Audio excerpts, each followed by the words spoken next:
আসসালামু আলাইকুম everyone, welcome my new blog. আজ চলে যাচ্ছি ঢাকার বাইরে কক্সবাজার। তার জন্য আমরা বাস কাউন্টারে সবাই এসে অপেক্ষায় আছি। বাস কিছুক্ষণের মধ্যে চলে আসবে, আমরা অপেক্ষায় ছিলাম। আজ আমরা যাচ্ছি সেন্ট মার্টিন স্লিপার বাসে। খুব লাক্সারি একটা বাস ছিল। আমাদের জার্নিটা খুবই ভালো কেটেছে। ঢাকা টু কক্সবাজার যেতে আমার কোথায় কি খরচ হয়েছে সব ডিটেলস আপনারা এই ভিডিওতে পেয়ে যাবেন। সো আজকে আমরা বাসে উঠে যাচ্ছি, আর বাসের সিটগুলো আপনাদের দেখিয়ে দিচ্ছি। অনেক অনেক বড় ছিল সিটগুলো, স্লিপার বাসগুলো। এবার আমি প্রথমবার উঠেছি স্লিপার বাসে। আমার কাছে খুব ভালো লেগেছে। নিচে উপরে মিলানো সিট ছিল, আমাদের সিটটা নিচে ছিল, কিন্তু উপরে সিটগুলোতে একটু ঝাঁকি পড়ে। আমার সিটটা নিচে ছিল এবং আমার ছেলের সিটটা উপরে। ও খুব এনজয় করে উপরে সিটটায় নিয়েছিল, খুব এনজয় করেছে সিটটায়।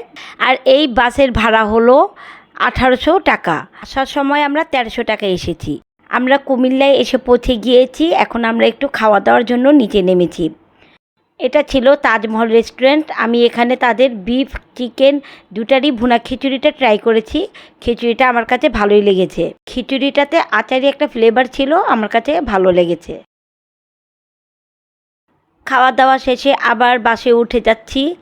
আমি এই বাসের টিকিটটা কেটেছিলাম 1800 টাকা দিয়ে, আর এটা ছিল বৃহস্পতিবার রাতে। আর আপনারা যদি অফ ডেতে নেন তাহলে এর প্রাইসটা একটু কম পড়বে।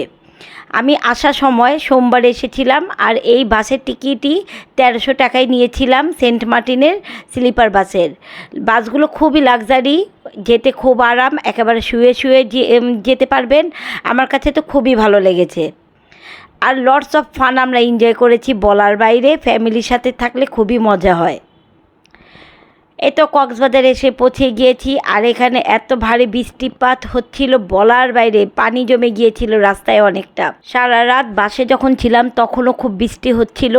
এখানে এসেও আমরা প্রথম দিন অনেক অনেক বৃষ্টি পেয়েছি, খুব ভারী বৃষ্টিপাতই ছিল। আর এই হলো আমাদের হোটেল। আমরা যেহেতু বৃহস্পতিবার রাত্রে আসছি, তাই হোটেল ভাড়াগুলো একটু বেশি ছিল। আপনারা যদি আরও বাজেট ফ্রেন্ডলি করতে চান তাহলে বৃহস্পতিবার বাদ দিয়ে, শুক্রবার বাদ দিয়ে অফ ডেতে আসার চেষ্টা করবেন। বৃহস্পতিবার শুক্রবার এখানে সব কিছুই একটু দাম বেশি থাকে। আমরা লেগুনা বিচ হোটেলে ছিলাম। এটা 3 স্টার হোটেল। বাফেটে তাদের ব্রেকফাস্টও ছিল। তাদের সার্ভিসগুলো আমাদের কাছে ভালোই লেগেছে। আর এটা রিজনেবেলই ছিল। আপনারা যদি থার্সডে ফ্রাইডে বাদে আসেন তাহলে আরও কমে পাবেন। এটা রুমের ভিতরে একটা রুম ছিল, আর বাইরে ছিল আমার ছেলের জন্য রুম, আর ভিতরে আমাদের হাজব্যান্ড ওয়াইফের রুম ছিল। বাচ্চা যাদের আছে তাদের রুম সেপারেট দেওয়া থাকে। সবাই বসে রুমে আড্ডা দিচ্ছিল। বাইরে বৃষ্টি হচ্ছিল, সবাই সমুদ্র পাড়ে যাবে, বৃষ্টির জন্য বের হতে পারছিল না। আর এই রুম ভাড়া ছিল 3000 টাকা। এত বাজেট ফ্রেন্ডলিতে আমি 2টা রুম পেয়ে গিয়েছি। আর অফ ডেতে এই রুম ভাড়াগুলো আর একটু কম হয়, যেহেতু আমি ফ্রাইডেতে এসেছিলাম তাই একটু রুম ভাড়াটা বেশি পড়েছে। বৃষ্টিটা একটু কমার পর আমরা বেরিয়ে পড়লাম সমুদ্র পাড়ে। প্রথম দিন এসে খুব মন খারাপ হয়ে গিয়েছিল যে বৃষ্টির জন্য আমরা এনজয় করতে পারছিলাম না, কিন্তু বৃষ্টিতেও কিন্তু আমরা দারুণভাবে একটা এনজয় করেছি। সমুদ্র পাড়ে যে বৃষ্টিতে ভেজার মজাটাই আলাদা, সেই অনুভবটা কিন্তু করতে পেরেছি। আমাদের কাছে ভালোই লেগেছে। আপনাদের কাছে আমার ভিডিও কেমন লেগেছে অবশ্যই আমাকে কমেন্ট করে জানাবেন। প্রথম দিন আমরা যা যা করলাম আপনাদের সাথে শেয়ার করেছি। এখন চলে এসেছে খাবার দাবারের পর্ব। সমুদ্র থেকে এসে এমন ক্ষুধা পেয়েছিল, একটা হোটেলে বসে পড়েছি শুটকি ভর্তা দিয়ে ভাত খাওয়ার জন্য। আর আজকে আমরা এটা একটা নর্মাল হোটেলে খেয়েছি। আর কক্সবাজারের সবগুলো হোটেলেরই খাবার মাশাআল্লাহ ভালোই। তাদের শুটকি ভর্তা দিয়ে ভাত খেলে আর কোনো কিছুই লাগে না।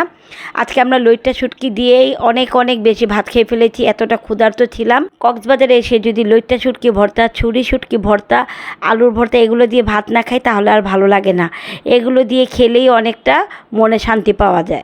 ডে 1-এ আমি কি করেছি সবই আপনাদের সাথে শেয়ার করলাম। ইনশাল্লাহ ডে 2 এর ভিডিও আপনাদের সাথে শেয়ার করব। আমার ভিডিওটিকে লাইক, কমেন্ট এবং শেয়ার করে দিবেন। যারা ফেসবুক থেকে দেখছেন ফলো করে দিবেন, এবং যারা ইউটিউব থেকে দেখছেন তারা আমার চ্যানেলটিকে সাবস্ক্রাইব করে দিবেন। আজ এই পর্যন্তই। আল্লাহ হাফেজ। দেখা হবে নেক্সট ব্লগে।